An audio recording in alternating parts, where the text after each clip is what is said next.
And you're listening to Newshour. Now, how often is your day's work delayed because you're told it's time to change your password? Well, the answer, it now turns out, thanks to new advice, is too often. The US National Institute of Standards and Technology has done decades of research which shows that forcing website and software users to periodically change their passwords can actually harm security. Dr. Junade Ali is a software engineer and cybersecurity expert, and he told me why the advice seems to be changing. Essentially, passwords in the past, the advice was that people should set these very long, very complex passwords and they should change them regularly. And the effect of this was that people would essentially have one password they would use for all their websites. And if that one password got compromised, all their accounts would get hacked. And so we see this kind of new draft standard, which has come out from NIST in the US's standards body, effectively. Our colleagues there have essentially been working on this draft, which kind of means that the standardization moves away from these mandatory password changes. So what's it saying is a better way? And so what that comes down to in practice for most people is ideally, if you can, use a password manager, but the effect of this is have a unique password for each website, even if it means you have to use a notebook.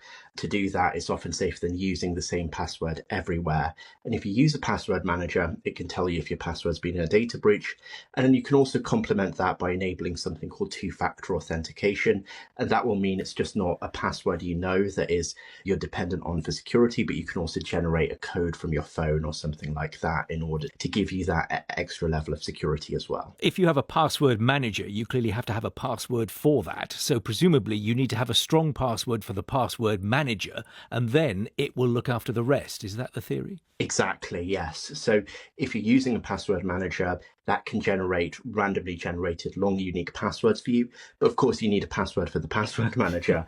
So when it comes down to that, the advice is generally longer is better. So for instance, it's safer to use something like 3 random words from a dictionary than it would be to get a password which is short, has special characters, numbers, but has probably already been in a data breach. So something that's memorable. I'm interested that you said you could write them down in a notebook. I mean, that's normally what you're told not to do, isn't it?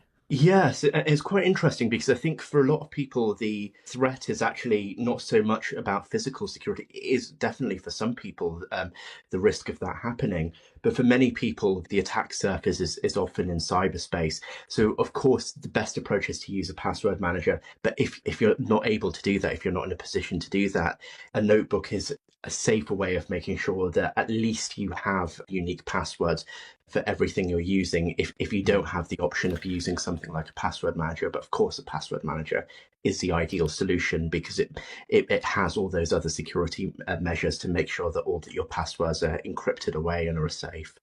Sound advice from Dr. Junade Ali, who's a software engineer and cybersecurity expert. You're listening to NewsHour.